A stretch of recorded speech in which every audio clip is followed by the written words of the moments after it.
Hi Gwen, birthday mo na pala, ano, ang bilis ng panahon, nang pumunta ako dyan, baby ka pa, tapos ngayon, dalaga ka na. So, I just pray that today, your birthday, and all the days of your life will be amazing. Amazing as you are. Napakaganda ng future.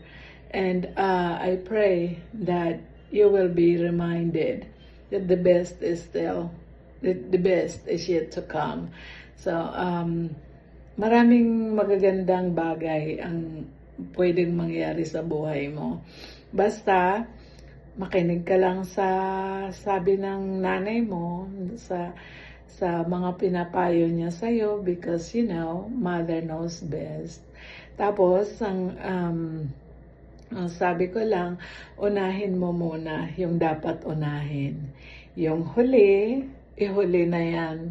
So, I think you know what I mean. Because you're a smart girl. So, happy birthday sa'yo, and napaka-bright ng future na darating sa buhay mo. Happy birthday again. I love you.